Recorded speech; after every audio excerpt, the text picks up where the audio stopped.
Jérémie, chapitre 44. Voici la parole adressée à Jérémie à l'intention de tous les Juifs qui s'étaient installés en Égypte, à Migdol, à Tachpanès, à Memphis et dans la région de Patros. Voici ce que dit l'Éternel, le Maître de l'univers, le Dieu d'Israël. Vous avez vous-même vu tout le malheur que j'ai fait venir sur Jérusalem et sur toutes les villes de Juda. Elles ne sont plus aujourd'hui que des ruines inhabitées à cause du mal qu'ils ont commis au point de m'irriter. Ils sont allés brûler de l'encens et servir d'autres dieux, inconnus d'eux, de vous et de vos ancêtres. Je vous ai envoyé tous mes serviteurs, les prophètes. Je les ai envoyés inlassablement dire, ne commettez plus ces horreurs que je déteste. Mais ils n'ont pas écouté, ils n'ont pas tendu l'oreille, ils n'ont pas renoncé à leur attitude perverse. Ils n'ont pas cessé de faire brûler de l'encens en l'honneur d'autres dieux. Ma fureur et ma colère se sont alors déversées, incendiant les villes de Juda et les rues de Jérusalem. Et celles-ci ne sont plus que ruines et terres dévastées, comme on peut le constater aujourd'hui. Maintenant voici ce que dit l'Éternel, le Dieu de l'univers, le Dieu d'Israël. Pourquoi vous faites-vous un si grand mal? Pourquoi faire disparaître du milieu de Juda hommes, femmes, enfants et nouveau-nés, de telle sorte qu'il ne subsiste plus rien de vous? Pourquoi m'irritez-vous par vos agissements en faisant brûler de l'encens en l'honneur d'autres dieux, en Égypte où vous êtes venus vous réfugier? Vous vous exposez ainsi à être exterminés et à devenir un sujet de malédiction et d'insulte parmi toutes les nations de la terre. Avez-vous oublié le mal commis dans le pays de Juda et dans les rues de Jérusalem par vos ancêtres, par les rois de Juda et leurs femmes, par vous-même et vos femmes? Jusqu'à aujourd'hui, aucune trace de brisement chez eux. Ils n'ont pas fait preuve de crainte, ils n'ont pas suivi ma loi et mes prescriptions. Pourtant, je vous les avais communiquées, à vous et à vos ancêtres. C'est pourquoi, voici ce que dit l'Éternel, le Maître de l'univers, le Dieu d'Israël. J'ai décidé de faire votre malheur et d'exterminer tout Juda. J'enlèverai le reste de Juda, ceux qui ont pris la décision d'aller en Égypte pour s'y réfugier. Ils disparaîtront tous de l'Égypte. Ils tomberont par l'épée ou par la famine. Ils disparaîtront du plus petit au plus grand par l'épée ou par la famine. Ils mourront et deviendront un sujet d'imprécation, de consternation, de malédiction et d'insulte. J'interviendrai contre ceux qui se sont installés en Égypte de la même manière que je l'ai fait contre Jérusalem, par l'épée, la famine et la peste. Il n'y aura ni rescapés ni survivants, parmi le reste de Juda venus se réfugier en Égypte, pour retourner dans le pays de Juda. Ils ont beau aspirer à retourner s'installer là-bas, ils n'y retourneront pas, mis à part quelques rescapés. Tous les hommes qui savaient que leurs femmes faisaient brûler de l'encens en l'honneur d'autres dieux, toutes les femmes qui se tenaient là, en une grande assemblée, et tout le peuple installé en Égypte, à Patros, répondirent à Jérémie, « Tu as beau nous parler au nom de l'Éternel, nous ne t'écoutons pas. Nous voulons faire tout ce que nous avons dit et continuer de faire brûler de l'encens et de verser des offrandes liquides en l'honneur de la Reine du ciel, tout comme nous l'avons déjà fait, nous et nos ancêtres, nos rois et nos chefs, dans les villes de Juda et dans les rues de Jérusalem. Nous étions alors rassasiés de pain et heureux, nous ne connaissions pas le malheur. C'est depuis que nous avons cessé de faire brûler de l'encens et de verser des offrandes liquides en l'honneur de la Reine du ciel que nous manquons de tout, que nous sommes exterminés par l'épée et par la famine. D'ailleurs, lorsque nous faisons brûler de l'encens et versons des offrandes liquides en l'honneur de la Reine du ciel, est-ce à l'insu de nos maris que nous lui préparons des gâteaux à son effigie et lui versons des offrandes liquides? Jérémie dit alors à tout le peuple, aux hommes et aux femmes, à tous ceux qui lui avaient donné cette réponse, l'encens que vous avez fait brûler dans les villes de Juda et dans les rues de Jérusalem, vous et vos ancêtres, vos rois et vos chefs ainsi que l'ensemble de la population, l'Éternel s'en est souvenu, il ne l'a pas oublié. Il ne pouvait plus supporter la méchanceté de vos agissements, les horreurs que vous avez commises, et votre pays est devenu une ruine, un désert, un endroit maudit, inhabité, comme on peut le constater aujourd'hui. C'est parce que vous avez fait brûler de l'encens et péché contre l'Éternel, parce que vous ne l'avez pas écouté et n'avez pas suivi sa loi, ses prescriptions et ses instructions. Oui, c'est justement pour cela que ce malheur vous a frappé, comme on peut le constater aujourd'hui. Jérémie dit encore à tout le peuple et à toutes les femmes, « Écoutez la parole de l'Éternel, vous tous, Judéens d'Égypte.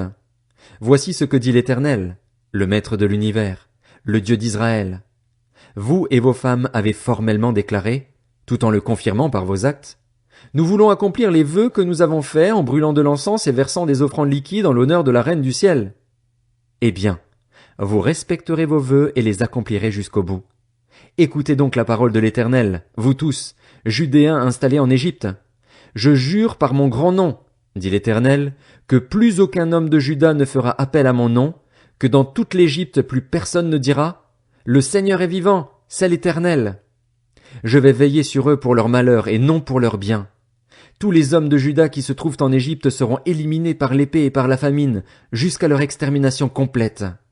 Les quelques-uns qui auront échappé à l'épée reviendront depuis l'Égypte dans le pays de Juda, et tout le reste de Juda venu se réfugier en Égypte saura alors quelle est la parole qui se sera accomplie, la mienne ou la leur. Et je vais vous donner un signe que j'interviendrai moi-même contre vous dans cet endroit, déclare l'Éternel, afin que vous sachiez que mes paroles s'accompliront vraiment contre vous, pour votre malheur. Voici ce que dit l'Éternel, je vais livrer le pharaon Ophra, roi d'Égypte, entre les mains de ses ennemis, entre les mains de ceux qui en veulent à sa vie, tout comme j'ai livré Sédécias, roi de Juda, entre les mains de Nebuchadnezzar, roi de Babylone, son ennemi, qui en voulait à sa vie. Jérémie, chapitre 45. Voici la parole que le prophète Jérémie adressa à Baruch, fils de Nérija, lorsqu'il écrivit ses prophéties dans un livre sous sa dictée, la 4e année du règne de Joachim, fils de Josias, sur Juda. Voici ce que dit l'Éternel, le Dieu d'Israël, à ton sujet, Baruch. Tu dis, quel malheur! L'Éternel ajoute le chagrin à ma souffrance. Je suis fatigué de gémir sans trouver de repos. Tu lui annonceras, voici ce que dit l'Éternel. Je suis moi-même en train de détruire ce que j'ai construit. Je suis moi-même en train d'arracher ce que j'ai planté partout dans ce pays. Et toi, tu aurais de grands projets pour toi-même? N'y pense plus, car je vais faire venir le malheur sur chacun, déclare l'Éternel. Cependant, où que tu ailles, je te donnerai ta vie comme part de butin. Jérémie, chapitre 46. Voici la parole de l'Éternel adressée au prophète Jérémie à propos des nations. Sur l'Égypte, sur l'armée du pharaon Nécho, roi d'Égypte, qui se trouvait près du fleuve de l'Euphrate, à Carchemish, et à laquelle Nebuchadnezzar, roi de Babylone, infligea une défaite la 4e année du règne de Joachim, fils de Josias, sur Juda. Préparez le petit et le grand bouclier et avancez-vous pour le combat. Attelez les chevaux, que les cavaliers montent à l'assaut. Prenez position avec vos casques, affûtez les lances, enfilez la cuirasse. Que vois-je? Ils ont peur, ils reculent. Leurs vaillants hommes sont mis en pièces, ils fuient sans se retourner. La terreur règne de tous côtés, déclare l'Éternel. Que le soldat rapide ne parvienne pas à s'enfuir, que l'homme vaillant ne parvienne pas à s'échapper. Au nord, sur les rives de l'Euphrate, ils ont trébuché, ils sont tombés. Qui est celui qui déborde comme le Nil, comme les fleuves à l'eau agitée? C'est l'Égypte. Elle déborde comme le Nil, comme les fleuves à l'eau agitée. Elle dit, je déborderai, je submergerai la terre, je ferai disparaître les villes et leurs habitants. Que les chevaux montent à l'assaut, que les chars se précipitent, que les vaillants hommes s'avancent, ceux d'Éthiopie et de Put qui manient le petit bouclier et ceux de Lude qui manient et tendent l'arc. Ce jour appartient au Seigneur, à l'Éternel, le Maître de l'univers. C'est un jour de vengeance où il se venge de ses ennemis. L'épée dévore, elle se rassasie, elle s'enivre de leur sang. Oui, c'est un repas sacrificiel pour le Seigneur, pour l'Éternel, le Maître de l'univers, qui se déroule dans le pays du Nord, sur les rives de l'Euphrate. Monte en Galaad, prends-y du baume, vierge, fille de l'Égypte. C'est bien inutilement que tu multiplies les remèdes. Il n'y a pas de guérison pour toi. Les nations ont appris ton déshonneur et tes cris ont rempli la terre, car les guerriers ont trébuché l'un sur l'autre, ils sont tombés tous ensemble. Voici la parole adressée par l'Éternel au prophète Jérémie au sujet de Nebuchadnezzar, roi de Babylone, qui arrivait pour s'attaquer à l'Égypte. Annoncez-le en Égypte, proclamez-le à Migdol, proclamez-le à Memphis et à Tachpanès. Dites, prends position et prépare-toi, car l'épée dévore tout autour de toi. Pourquoi tes idoles du dieu Apis sont-elles emportées?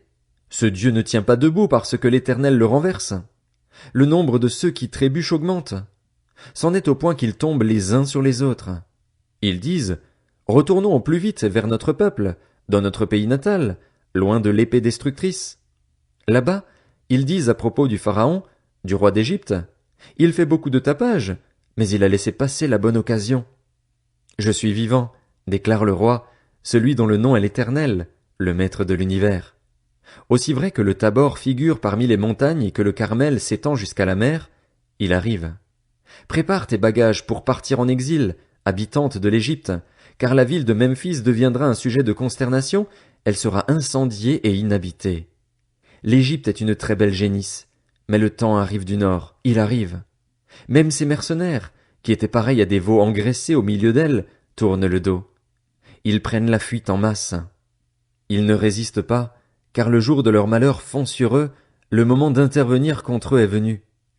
L'Égypte ne fait pas plus de bruit qu'un serpent qui se déplace, car ils viennent en force, ils arrivent contre elle avec des haches, pareilles à des bûcherons.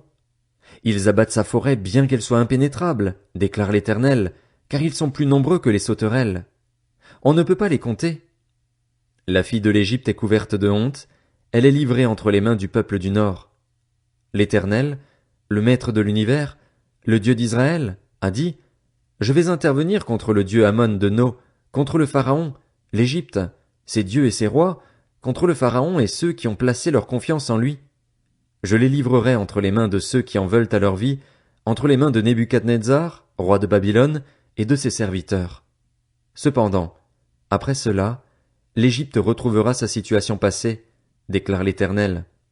Quant à toi, mon serviteur Jacob, n'aie pas peur, ne te laisse pas effrayer, Israël. En effet, je vais te délivrer de la terre lointaine, je vais délivrer ta descendance du pays où elle est déportée. Jacob reviendra pour connaître la tranquillité et la sécurité. Plus personne ne l'inquiétera. Toi, mon serviteur Jacob, n'aie pas peur, déclare l'Éternel. En effet, je suis moi-même avec toi. J'exterminerai toutes les nations où je t'ai dispersé, mais toi, je ne t'exterminerai pas. Je te corrigerai avec justice. Je ne peux vraiment pas te laisser impuni. Jérémie, chapitre 47. Voici la parole de l'Éternel adressée au prophète Jérémie à propos des Philistins avant que le Pharaon ne soit attaqué à Gaza. Voici ce que dit l'Éternel. De l'eau monte du nord, elle se transforme en torrent qui déborde.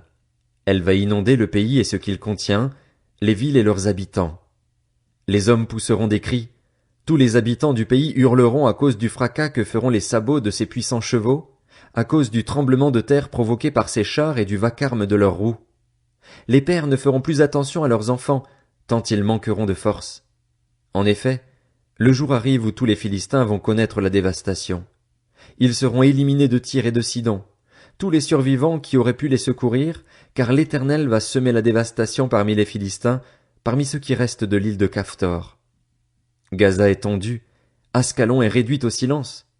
Vous, les rescapés de leur plaine, jusqu'à quand vous ferez-vous des incisions?